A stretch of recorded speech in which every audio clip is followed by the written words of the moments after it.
Halo, perkenalkan nama saya Gracelda Filia Thomas Ola dengan NIM 230803044. Nah, di sini saya akan memaparkan mengenai biofarmasetika sedian rektal. Yang pertama, kita masuk pada anatomi dan fisiologi rektum.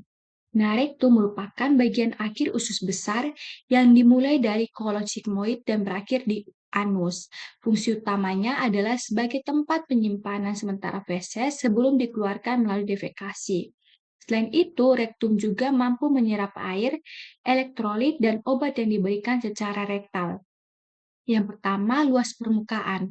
Rektum memiliki panjang sekitar 12-15 cm dengan luas permukaan absorpsi relatif kecil, yaitu sekitar 200-400 cm kuadrat. Mukosanya tidak memiliki fili maupun mikrofili seperti di usus halus, sehingga kemampuan absorpsinya itu jadi lebih rendah. Namun, rektum masih cukup permeabel untuk menyerap beberapa obat, terutama yang bersifat lipofilik dan mudah larut. Nah, yang kedua, pH rektum. pH cairan rektum umumnya netral hingga sedikit basa, yaitu 7-8. Dengan kapasitas dapar yang rendah, kondisi ini memengaruhi kelarutan, derajat ionisasi, dan stabilitas, dan kecepatan absorpsi. Obat dalam bentuk tidak terionisasi lebih mudah menembus mukosa rektum. Yang berikut adalah vaskularisasi, yaitu rektum memiliki suplai darah yang baik melalui arteri rektalis superior, media, dan inferior. Drainase vena melalui vena rectalis superior ke vena porta hepatica, vena rectalis media dan inferior ke vena cava inferior. Hal ini penting karena obat yang diserap di bagian bawah rektum dapat langsung masuk ke sirkulasi sistemik sehingga mengurangi first pass effect di hati. Selanjutnya, mekanisme absorpsi obat melalui mukosa dan rektal. Mukosa rektal, maaf. Absorpsi obat melalui mukosa rektal terjadi setelah sedian rektal seperti suppositoria dimasukkan ke dalam rektum dan zat aktif dilepas dari basisnya. Mekanisme absorpsi utamanya berlangsung secara difusi pasif, yaitu perpindahan molekul obat dari konsentrasi tinggi ke konsentrasi rendah melewati membran mukosa rektum. Setelah obat masuk ke dalam rektum, basis suppositoria akan melebur dan larut. Kemudian zat aktif terdispersi dalam cairan rektum yang jumlahnya terbatas. Selanjutnya, obat akan berdifusi menembus mukosa rektum dan masuk ke dalam pembuluh darah vena hemoroid yang diedarkan ke sirkulasi sistemik.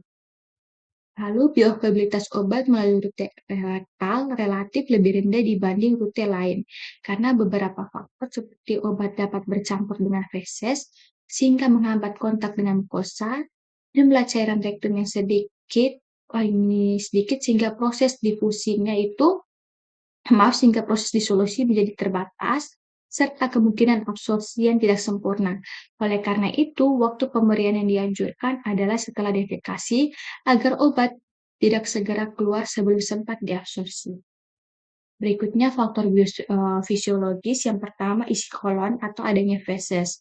Nah, feses yang berada di rektum dapat menghalangi kontak antara obat dan mukosa sehingga menurunkan absorpsi. Oleh karena itu, pemberian suppositoria sebaiknya dilakukan setelah buang air besar. Lalu yang kedua, rute drainase vena atau efek lintas pertama. Sekitar 50% aliran darah dari rektum meminta sirkulasi portal.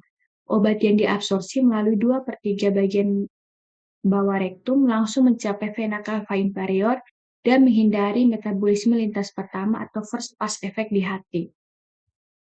Lalu faktor fisikokimianya yang pertama ada kelarutan.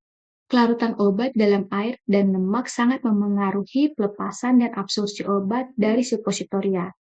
Obat yang lipofilik dalam basis berlemak cenderung sulit lepas ke cairan rektum. Obat yang lebih hidrofilik lebih mudah keluar dari basis berlemak dan larut dalam cairan rektum.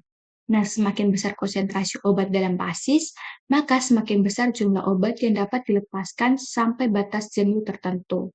Lalu koefisien partisi, di mana koefisien partisi menunjukkan keseimbangan kelarutan obat antara fase lemak dan fase air, di mana obat dengan keseimbangan hidrofilik-lipofilik yang baik akan lebih mudah berpindah dari basis ke cairan rektum lalu menembus mukosa. Jika terlalu lipofilik, obat cenderung tertahan di dalam basis lemak. Jika terlalu hidrofilik, obat sulit menembus membran mukosa yang bersifat lipid. Lalu yang ketiga, ukuran partikel. Berlaku terutama untuk obat yang tidak larut dalam basis. Nah, semakin kecil ukuran partikel, maka semakin luas permukaan kontak obat. Nah, akibatnya obat lebih cepat larut dan lebih mudah diabsorpsi. Partikel besar cenderung lebih lambat sehingga absorpsinya itu menjadi lebih lambat.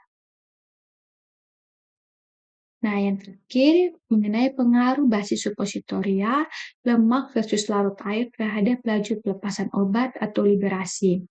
Nah, basis suppositoria berpengaruh terhadap pelepasan obat karena harus dilepaskan dari basis terlebih dahulu sebelum diabsorpsi melalui mukosa rektum. Nah, yang pertama basis lemak dengan contoh lem kakao, harfat, dan witepsol, di mana basis lemak bekerja dengan cara melebur pada suhu tubuh, kemudian melepaskan obat dari cairan rektum. Nah, untuk obat yang hidrofilik lebih mudah dilepaskan dari basis lemak. Obat yang terlalu lipofilik cenderung tertahan dalam basis sehingga pelepasannya itu menjadi lebih lambat. Lalu basis larut air, contoh polyethylene glycol atau PEG, gliserin, dan gelatin.